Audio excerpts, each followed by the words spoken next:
there's a lot of psychology research that if you get people to visualize something, they're more likely to take action. I realized that in my demos, when I was walking somebody through the platform, I wasn't just showing this is the button, this is the dashboard. I was saying, when would you imagine yourself using that dashboard? Who would you sit and look at that data with? Tell me, who would you talk to about this? And I'd really try and bring the prospect into a sort of visualization. And I found that when I started doing that, I began to win a lot more deals. Welcome to Scale Sessions, the podcast that helps revenue leaders like you boost sales and revenue to achieve business growth within the trenches insights. We can skip the fluff and focus on real-world strategies you can use right away. Each episode brings you actionable takeaways from sales and revenue leaders navigating growth challenges like you. Let's dive into today's session and scale up your success. Amelia Scott is a fractional CRO and founder of Compound Revenue Lab, a consultancy specializing in AI-powered revenue transformation for B2B SaaS companies. With over 10 years of experience scaling companies from 15 million to 170 million ARR, Amelia has built and led revenue teams across EMEA, APAC, and North America at companies like CultureAmp and SendCloud. Amelia helps companies improve their conversion rates, sales enablement, and pipeline generation using cutting-edge tools like Clay, interactive voice agents, and agentic workflows. Amelia, I am so fascinated by your background. So degree in philosophy, and then you went and did an MSc in... Experimental psychology. Wow. So what took you down that route initially? So I think philosophy, like a lot of people, I ended up in philosophy. It's just about asking questions, right? It's not super useful in the world. And so I found myself naturally drawn to psychology, which is much more practical. There's lots of jobs in it. And I remember actually I was having a coffee with a friend, and he told me he was depressed. And I felt like I didn't know what to say in that moment. I was like, do I ask questions? Do I speak? And I had no idea how to handle it. And so for me, studying psychology was like actually trying to learn about ways to help, at that time, someone in my life. Right. And then I ended up doing doctoral research in mindfulness and working in the NHS, treating clients for anxiety and depression. So asking great questions, understanding behaviors, then into sales. I can see a lot of very useful skill sets there. But what actually got you from psychology into sales? When I left psychology, I had to leave psychology because I felt the NHS was really slow. Right. I knew it just felt it's brilliant in so many ways, but for me personally, it felt really bureaucratic. And the reality of most psychology careers is you are in the NHS, and I needed something more fast paced, but I didn't know what it was, and so I ended up actually just doing some charity fundraising with no particular direction. I just ended up doing it. And I was actually selling raffle tickets at a couple of events, going up to tables, selling these tickets. And I loved it. And I was like, this is great. And I was just kind of creating competitions with people. And I found like it was a real outlet for my competitiveness. Were you a team leader? I wasn't a team leader, but I wanted to be. There weren't any team leaders. And then another kind of part of that work I was doing was cold calling, trying to get some donations for a raffle. And I just loved it. I love this cold calling. It felt so challenging. I cannot believe you're saying that. I love cold calling. Was this a surprise to you? It was a complete surprise. I didn't really know anyone in sales. Like many people, it's not like there are career fairs. It's not like there's the sales association telling you what a wonderful career it's going to be.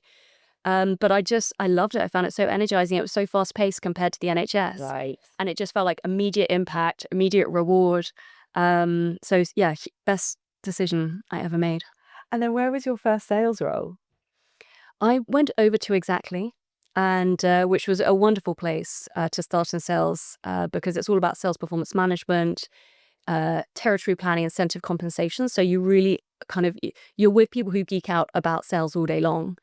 And it was a wonderful journey. We went public in 2015, and then we were acquired by Vista Private Equity in 2 years later, and then I went straight on to CultureAmp after that for the next 7 years.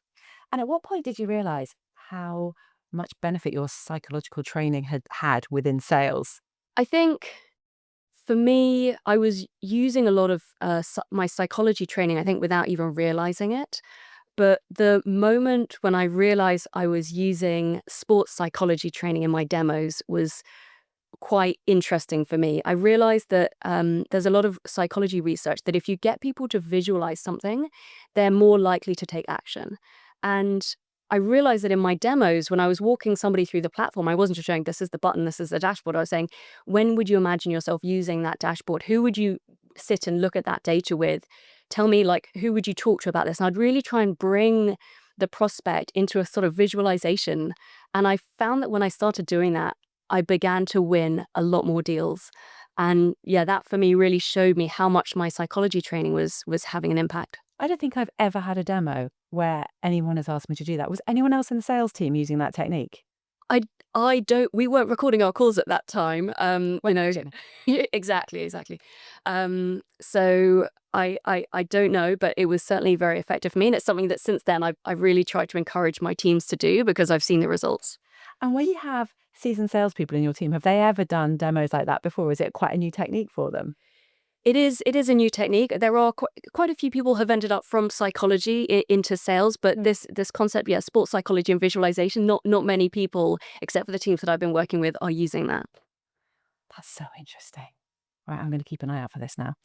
And then you went on to Culture Amp and then SendCloud. What have been some of the pivotal moments in your sales journey? I think Culture Amp was my first leadership. It was a very big moment for me, I think, managing people for the first time. And it was what I describe as sort of pulling back the curtain when you see that all of these people in your team, they've got stuff going on in their lives. They're not just closing deals. These people you see at the top of the leaderboard, they're also going through a divorce or they're moving house. And all of a sudden, as a leader, you begin to see all of this stuff. And that taught me a lot about the human beings that we're working with in sales and about resilience and how some of these top performers were so resilient, in spite of everything else going on in their lives. And I think another really pivotal moment for me was going through an acquisition as well, at a very different type of moment, but we acquired a company at Culture Amp about 3 years in, and it took such a long time to change everyone's behavior to sell a new product. That was really interesting for me to see how challenging M&A integrations really are on the front lines and how a lot of us in sales, we sort of default to selling what we've always known. And ultimately, it was huge for the company. It completely changed our growth trajectory, but it was very valuable for me to see firsthand, like, quite all the challenges that can come up pivoting an organization to a new product. This comes up a lot at Pavilion dinners, actually. We've just been acquired, we've just acquired, and actually getting sales team on board. What were some of the key lessons you learned? I think, well, one of the lessons I learned even back at Exactly, which were incentive compensation management, is like you're probably going to fail unless you have some serious incentives associated with it. Right. Even if you end up double paying or really overpaying for those first couple of years, if you really want to change salespeople's behavior, you're probably going to need to put in some really fun incentives to pull that trigger. And I think just another learning, just endless training is not enough just to sort of show a couple of videos, endless role plays, endless practice, and really rescript everything. I think where a lot of companies go wrong is that they just start, here's the first product, you do the demo of that, and then you demo the second product, and they don't think about that broader narrative and how do you, Right. weave it all together and really change everything up and rebuild it from the ground up. So it doesn't feel like two completely separate products. I actually feel that there's a story Yeah. across them both. Strong product marketing, basically. And did you find different salespeople adapted better than others? What were some of the traits for those that actually got on board with the acquisition faster? I mean, typically it's folks who have maybe been in the organization for a long time, really successful for years and years, doing something and they're in their flow, and maybe a little bit complacent, where it's more the new starters who've never known anything different. So I think we'd always need to work much harder with more tenured reps. And again, strangely, sometimes it is the top performers because they feel like they're onto something, they've got a pattern, they trust it. Why change things up? Yeah, whereas maybe somebody who's going through some performance management challenges might actually be more open to trying new things, new scripts. They might be more receptive to learning. And you talked about resilience a minute ago. Did you find that was a really important trait in this quite a tricky time when you're going through an acquisition? Yes. So resilience is definitely, it's all about adapting to change and taking a moment to reset to what is new and then focusing on learning. And I think that, yeah, when you acquire a company, you have to be really intentional about that reset moment. And sometimes it's an event, it could be a kickoff, really clear comms from leadership all the way down and role modeling that from now on, we are these, we are these two products combined. We no longer identify just with that previous product. I definitely want to come back to that role modeling piece. But talking about resilience, I think, I hear this quite often. That's so critical for sales teams and often underrated. How do you look for resilience when you're hiring? I was saying, what are the questions you ask? How do you pick up on it? So I think the first thing we need to do is be really candid with candidates where the role might be challenging for resilience. So if it's an SMB role, it's probably going to be because you have back-to-back demos, really high volume. That might be exhausting. And for an enterprise role, it might be one meeting a week that is incredibly high stakes. And for some people, that might challenge their resilience. So trying to be as candid as possible and also being candid about your organization and where might people feel triggered in that. For example, have you got tricky time zones? Is it an ultra high autonomy type of organization? All of these things can push people's resilience, and it's on us as hiring managers to communicate that.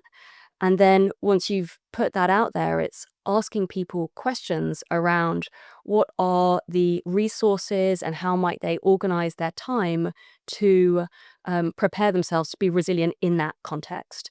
So if it is around one incredibly important enterprise meeting a week, how are they going to set themselves up for success in terms of their energy to make sure it's a success? And if it's a no, and if they get a pushback, how are they going to make sure that they're not completely crushed for the rest of that week? What are their self-care plans, essentially? And we're just asking them when has been a time when maybe they didn't feel they got stressed out at end of quarter, and how did they bounce back? And hearing people often talk about their fitness regime or hydrating or taking a holiday, whatever it doesn't really matter what the plan is, but they ideally we're looking for candidates who have some kind of plan of how to Yeah. beat resilience. Yeah. That's really interesting. I've never heard people ask questions about what happens post, especially if it's a no. So I can see how valuable that is, because that happens all the time. How are you going to deal with it when it doesn't land the way you want it to?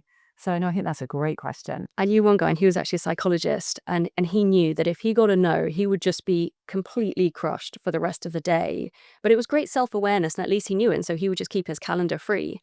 But I think we don't see that enough. I think sometimes people sort of bounce back into a call, and Keep going. you can see their confidence is dented, and they're not presenting well, or they're scattered. And we need our salespeople to be incredibly self-aware so that they can prepare themselves to avoid these sort of dips in confidence. Yes, and going into that downward spiral.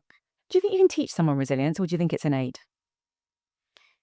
I do believe it's skills, absolutely. So whether it's thinking about the reset moment or recovery, or whether it's thinking about the sort of refocusing, and as sales leaders, I believe that there's actually a lot we can do to teach and support people through even just the operating rhythm. So I think people get sort of bored sometimes with a Monday stand up, and they just kind of go through the motions. But actually, a Monday stand-up can be very pivotal for a sales rep who's had a bad week, and this is a reset moment. You've had your recovery on the weekend. This is reset and refocus, and that's what resilience is all about. And the same at a more sort of macro level, maybe at a sales kickoff. You may have had a bad year, but the sales kickoff is all about, okay, recover. Let's not think about sales for a couple of days. Let's have some fun. But then ultimately, it's about reset and refocus. And there's other things you can do, like having retros at the end of a quarter to help get people to think about how might they have turned this sort of challenge into a learning that can help with resilience. So if anyone's thinking about how to build resilience in their team, what would be a couple of tips? Like, these are some things you would focus on as a leader. I think, first of all, as a real hygiene factor, just having that sort of well-being culture. I know that parties, is part of a lot of companies' culture, but making sure that it's not just about the parties, that you do have more varied activities, that it's okay to go to the gym after work, not just the pub, and that you as a leader, you're not just like the latest one every time at the party, that you're also talking about your recovery. You've talked quite a bit about role modeling. Have you had any fantastic role modelings in well-being in your sales growth journey? Yes. So I was lucky enough for many years to work alongside Nick Matthews, who's the VP of EMEA at Culture Amp. And he was just relentless in his focus on well-being. And he could always be found walking around with his huge flask of water because he was always focusing on hydration. You could always see Barry's blocked out in his calendar. He was very much about, public demonstration, not hiding if you're focusing on your well-being or if you're taking off time. And he would always take his 2-week holiday. And it was so excellent to have somebody in a leadership role prioritizing their health. And it gave everyone permission to show that you can succeed by even if you're focusing on your health and you're prioritizing this. And did you find that some of the new starters who weren't used to that were quite shocked by it initially? Yeah, I think a lot of people talk about culture amp as sort of rehab from a lot of negative cultures they've had in their career. From a lot of corporate cultures where it is not okay to focus on yourself. And there is this huge pressure to, stay up until 3 a.m. every single night or whatever it is. And people do say, when you go to Culture Amp, it's very refreshing. And it's part of your life. It's not you have to get up at 6 a.m. to fit in your Barry's. Otherwise, Yeah. you're going to have enough time to go during the day because that's not allowed. Yeah, it's this idea that well-being is performance. It's not like you need to put well-being aside in order to perform. And there's been much more of a focus on it in the last couple of years, but it sounds like he was way ahead of the game because this is something he's been doing for many years. Absolutely, yeah. Thank you very much, Nick. So talking about resilience, I think one of the biggest concerns for sales teams at the moment is, what's the future of my role? I keep hearing the SDR is dead, the whole sales team structure is changing. So it must be quite nerve-wracking being in a sales role at the moment. What do you think AI impact is going to be on sales organizations over the next, I'm going to keep this like 6 to 12 months because it's moving so fast. I think over the next 6 to 12 months, we're going to see much larger RevOps teams creating this infrastructure of automation that will be automating a lot of the jobs of salespeople, from the account research that they do to the writing of the emails to the real-time coaching that can be created to supporting reps with the signals that will help them to put their best foot forward. And we're going to need a different shape of sales org in order to deliver on that. It's going to be, more RevOps people, salespeople who are much more focused on the in-the-room activities with customers, the interpersonal human side of things. So yes, it's an exciting time in sales, but there's going to be a lot of changes. I'm so interested in this RevOps piece. So I keep hearing about all these new job titles. The one that keeps popping up is GTM engineer. And I'm getting really confused. I've asked quite a few people about the difference between GTM engineer and RevOps, and some people say it's the same, and some people say it's completely different. And what a ridiculous question, Nicola. What's your view on this? A GTM engineer would typically sit in RevOps. Right. And however, they have different skills. So traditional RevOps teams certainly focus on system, selection and data. And on the sales side, on the day-to-day, they're helping sales teams maybe with CRM updates, reporting. GTM engineers are fundamentally solving very different problems, and they need different skills to solve those problems. They are really creating a tailored sales process for sales reps at a certain company, or in our case at SendCloud, different territories, creating very, very bespoke AI agents to solve different problems. And the sort of skills that they need to do that are very deep communication skills to understand from reps what are the problems that they're trying to solve for their customers, how are they communicating with their customers, how are they helping their customers, and then trying to create AI agents that essentially can do that. And a lot of communication is needed, a lot of creativity. And I think GTM engineers should also be pushing the organization. It's not so much a service role. It's these folks should be helping really push the organization more down the path of AI automation. So it's quite an innovative role. Yeah, absolutely. And it's different skills. So our GTM engineer at SendCloud has a master's in computer science, which is not your typical profile of a RevOps person. So you have one. Yeah. I think you're the first person I've met that actually has one. There's been a lot of talk. And what do you think have been the biggest wins so far in adopting AI? Where have you seen the most impact in that whole sales cycle? I mean, I think AI in call recording and training has been doing a very good job for the past few years, even just through analyzing the call transcripts, in the past couple of years. And then that data has been used. It really helps with crafting follow-up emails, for example. So that's just like absolute fundamentals. At SendCloud, it's really transformed how we do outbound in terms of the account targeting. We've seen reply rates of up to 12% in some of our regions using AI targeting plus AI emails. Outbound is not dead. Outbound is not dead. And yeah, now I'm unbelievably excited about AI avatars and interactive voice agents. Okay, explain this to me. So on the website, instead of just click here to contact a BDR, to have a visual of Amelia who you could speak to and ask questions about the product or pricing, and you can really train them up to know anything.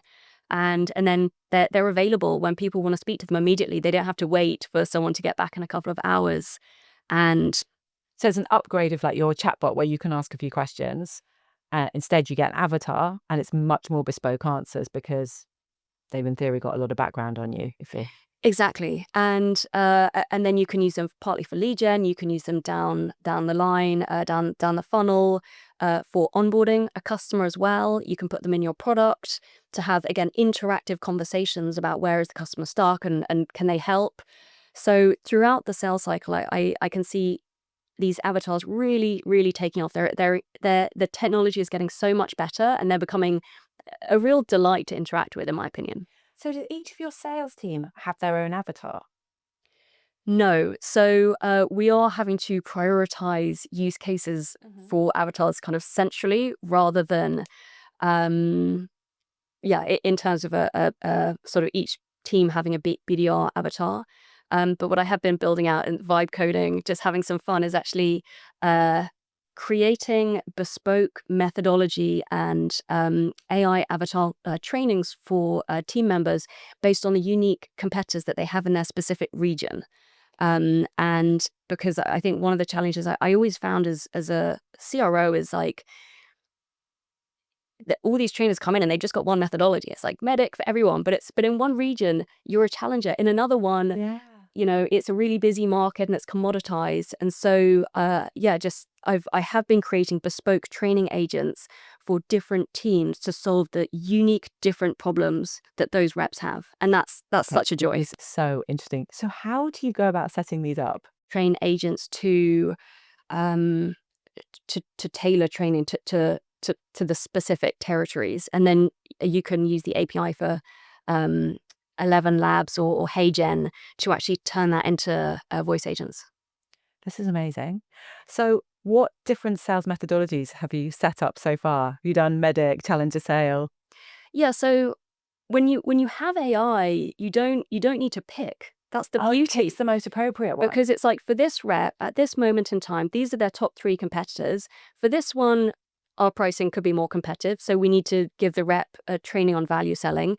For this competitor, we think our technology has the edge, so we can teach them some challenger. And for this one, maybe consultative. So it's the AI can allow you to create truly tailored sales methodology training that's highly bespoke to different AEs. It's amazing.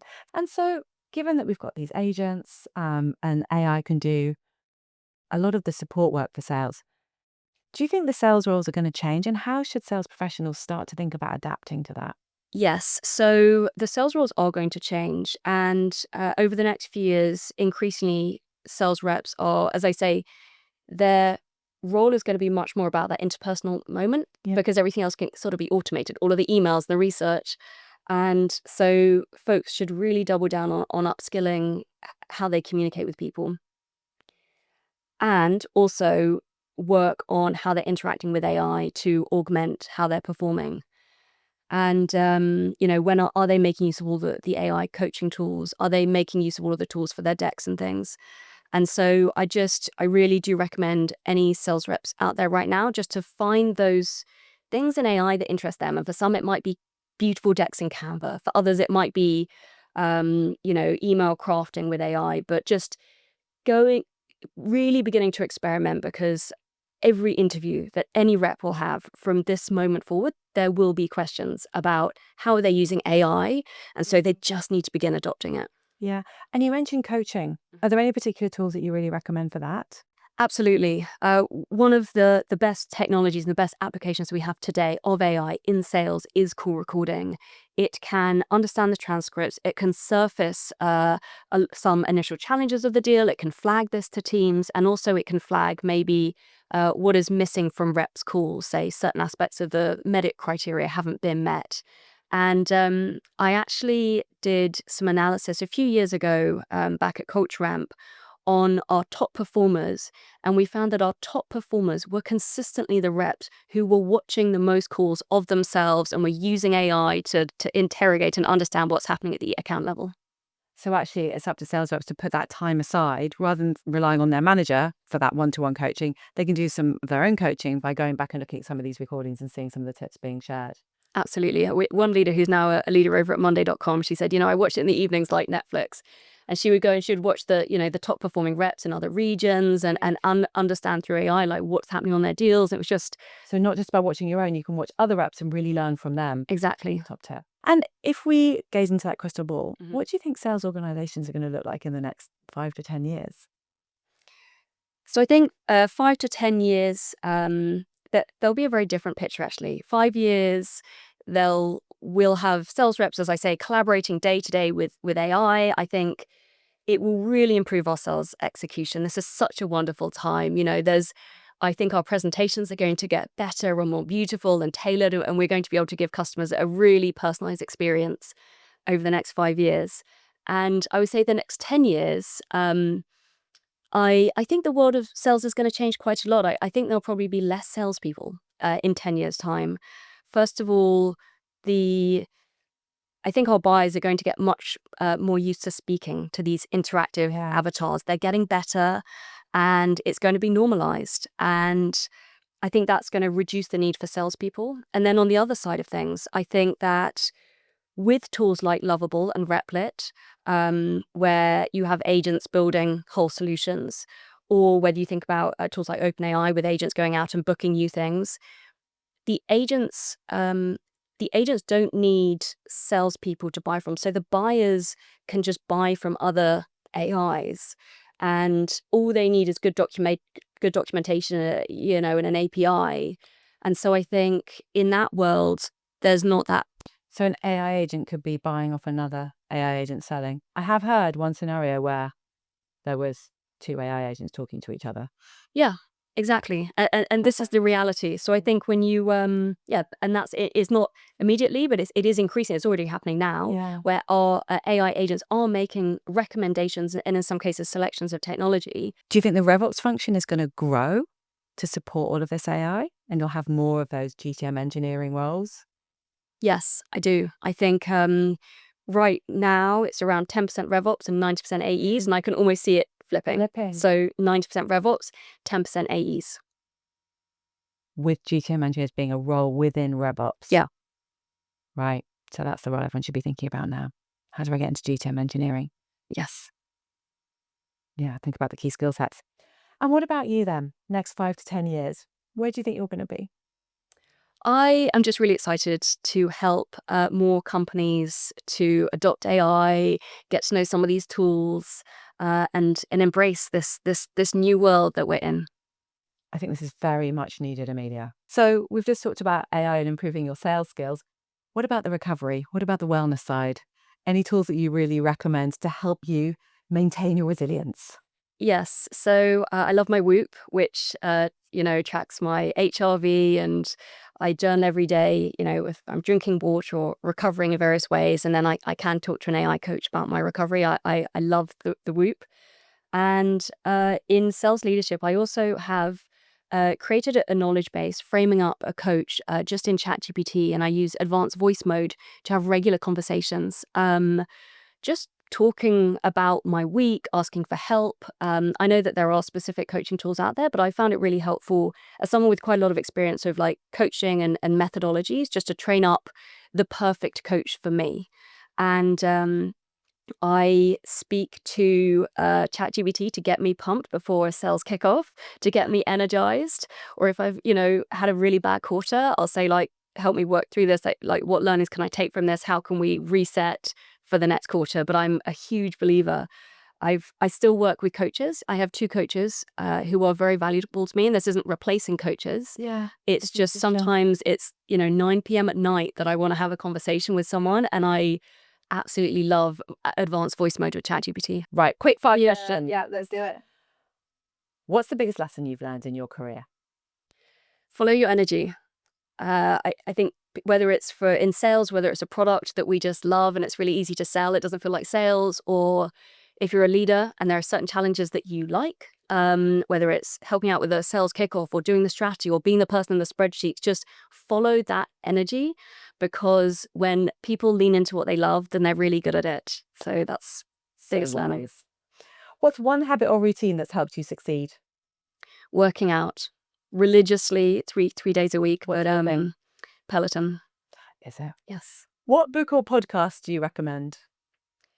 There is a wonderful book called How You Will Measure Your Life, and it's Clayton Christensen, and he's was a Harvard Business School professor, and he takes a lot of theory that has traditionally been taught around business, stuff like having a mission, vision, and values, and he teaches people to apply it to their personal life. And it's a really great book for anyone who's really passionate about business, but also about trying to optimize their world and their life. And I've taken it, with my family. We have sort of family values and things like that, and it's a brilliant book. I have not read that. That is going to be written down. How do you switch off after a busy day, especially with a family? I love dance of any sort. So it's anything from like ballet to street dance, or yesterday was disco with my 2-year-old. I've now got the kitchen disco in my head from COVID. It's night fever, yeah. And which female leader in your network should we interview next? Have you already interviewed Stephanie from Birdie? No. And she's fabulous. She is fabulous. I can't believe we didn't have her on our list. Right. She's very insightful. She did the Iron Man. She's pretty impressive. Thank you so much for joining us today, Amelia. Oh, thank you for having me. It's been great to chat. Thanks for tuning in to Scale Sessions. If you found today's insights valuable, be sure to subscribe and leave a review. Stay connected for more no-nonsense advice to help you scale your business, drive revenue, and achieve your growth goals.